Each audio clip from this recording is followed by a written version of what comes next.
Support for Radio Friends comes from La Brunerie Financial, where they work to ensure a lifetime of financial security for people from all walks of life, from investment services to retirement plans. If you're looking for a trustworthy company that has the experience and knowledge to put your interests first, contact La Brunerie Financial, a community-based investment counseling firm since 1966.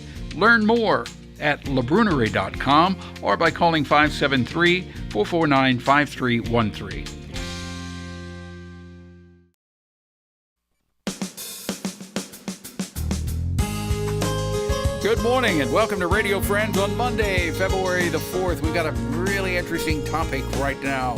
Today, we're going to talk about artificial intelligence, and we have Professor SCOTT CHRISTIANSON with us. Good to have you here, Scott. Thank you. Artificial intelligence. Now, when I think of artificial intelligence, I when you came in today, I said, you remember that movie, AI, where the little boy is created and he looks just like a human boy. Right. But he is not. And he has the artificial intelligence, but he has all the emotions of a human. Are we ever going to see anything like that in our lifetime? I don't believe that you and I will see that in our lifetimes. That's what we call general AI, so a machine that could think like a human. And that's often what we think about when we think about AI and we think about the threats that AI might pose to us, right? So you think about HAL from 2001, Space Odyssey. Going to not let us in the airlock and is going to turn off our air supply or HAL, whatever. When the astronaut tells him to do something, HAL says, I cannot do that. Right, exactly. Okay, you're saying that we're not in danger of having a machine refuse to do something for us because it is going to hurt the machine? I think you and I are going to be long in the ground by the time that becomes a concern. But there is still that possibility. There's always possibilities. And we tend to anthropomorphize or think about those threats in human form, right? So you also have like the Terminator with Arnold Schwarzenegger. You know, it's going to be a robot that's going to kill us in some way because we have a threat to them. But what I'm seeing more of, or what I'm more concerned about with AI, is a very narrow form of it called machine learning, where machines and computers can get better and better at learning how to manipulate humans. So one of the examples you might see of this is Facebook, Twitter, social media, where they are being able to design their algorithms saying, I would like Scott to stay on this site a little bit longer. I want him to be able to click on more ads. So figure out what you can show him in order to get him to do that. This is a computer thinking this is exactly, and this is happening now. So those algorithms are optimizing to get Scott to stay on the site and to click on more ads.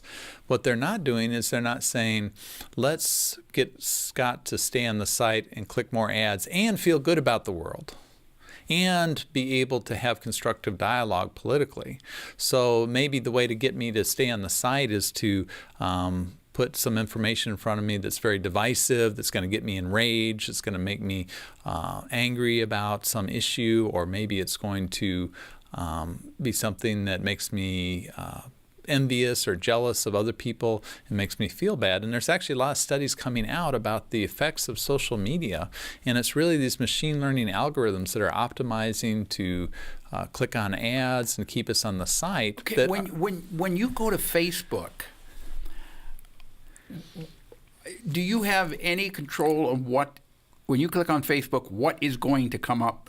Right. So that's the problem with this, is that you're basically being fed this diet in this news feed of stuff that's been optimized to keep you on the site or meet some other objective, but you don't know what is in that. Right. So what I'm saying is that we need to start being, that information needs to be disclosed to us a little bit more. So, for example, when you go to eat lunch after this series of radio interviews, you're going to be able to find out what the ingredients are, right? Mm-hmm. You're going to be able to, that hamburger is to provide sustenance, and that dessert is to provide a sweet, tasty treat. Right. So what is that news feed for? And what are the ingredients to that? Are they basing that news feed off your race, off your age. What are they doing that? So you don't know that, do you? Exactly. That's the problem. And so that's where I see the big problem is that humans using this narrow form of artificial intelligence against other humans. Okay. When you go to your phone and you ask Google a question and she answers you, or with it Siri, is that with, with the iPhone? Is that a form of artificial intelligence? When you're talking, this is Star Trek stuff. When you go back to the 1960s and Captain Kirk would say, "Computer," he'd ask a question and she would talk back and answer. I thought when I was growing up and watching that, I thought we'll never do that, but we do. We pick up our phones and we ask it a question and it answers. Some parts of that may be considered AI, but it's really more this machine learning, where the Siri is learning that people think that this is the right answer. So if I ask what is the best restaurant in Columbia, and people tend to click or then go to this restaurant that I recommended, then maybe that's the best one there. But it's not the same sort of general AI. It's really something that's been programmed by humans. Mm-hmm. So it's not something that's has an intelligence or a conscious on its own.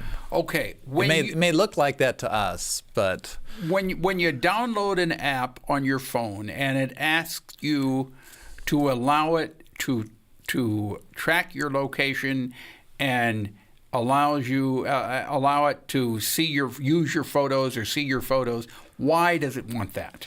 Well, it's wanting to get more information about you so that it can get better at providing you services or providing you ads. So should we say no, not allowing it to do that? I tend to say no on those things, or I won't download the app.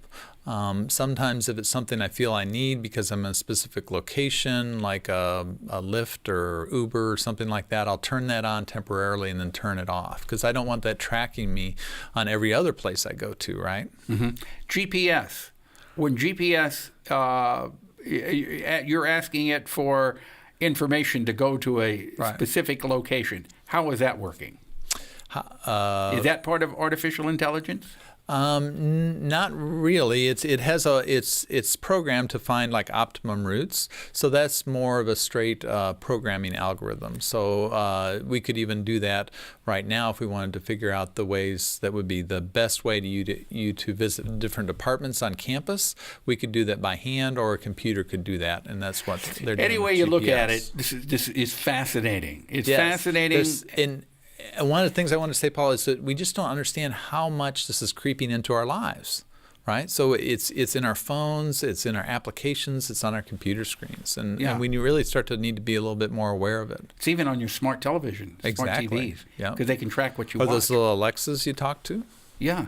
Okay. Right. All right, so just be careful with what you do. Well, it was great talking with you. Good talking to you, too. You'll come back again. I hope so. This is really interesting stuff, Scott. Good. Thank you so much. Professor Scott Christianson from University of Missouri, talking about artificial intelligence. Who would have thought 40 years ago we'd be where we are today? Good or bad, I don't know. Drop me an email, pepperp@missouri.edu, something you'd like to hear or see. Bye-bye.